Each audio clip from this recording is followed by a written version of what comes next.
a new moon is in the sky, a 23-inch metal sphere placed in orbit by a Russian rocket. The reaction was one of astonishment and concern, for it was now known that a potential enemy was at least temporarily ahead in developing means for space travel. President Eisenhower reassures the nation that Russia's success with the first satellite does not indicate a serious lag in American rocket research. The morning of November 8, 1957, at Huntsville, Alabama.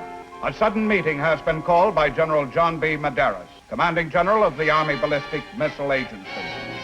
I promised the Secretary of the Army that we would be ready in 90 days or less. All at once, Americans were interested in the oncoming age of space. And with the curiosity came a mounting, swelling demand to get a satellite into the air on the double. But there were disappointments. Another setback for the United States, a loss of thrust and fall back to Earth in a split second.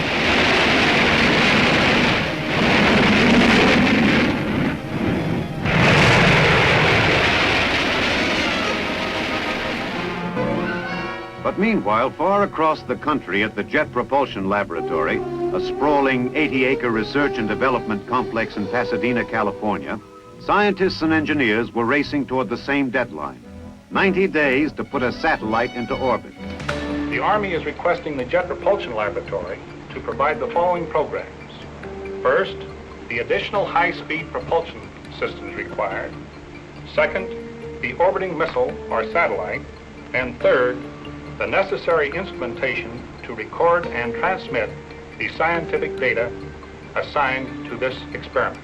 This assembly, which is the actual payload for the satellite, contains both transmitters, the necessary circuits for the impact microphone, which will detect the collisions with meteorite particles, and a Geiger counter to measure cosmic ray intensity. At Cape Canaveral, Florida, the Army's Jupiter C rocket is readied for America's second attempt to launch a space satellite. The hours-long countdown approaches zero, a moment of enormous tension, for every missile launching is still an experiment. Any one of tens of thousands of things can go wrong, with catastrophic results.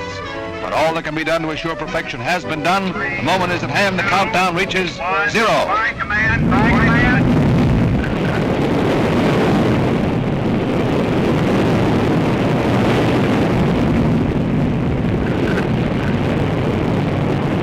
Some 3 minutes later, Explorer is in orbit, broadcasting to the world its coded scientific data. This close-up of the United States edition of Sputnik was made at a press conference with leaders of the scientific teams: Dr. Werner von Braun, Dr. James Van Allen, and Dr. William Pickering. A three-way collaboration between private industry, academic science, and the military.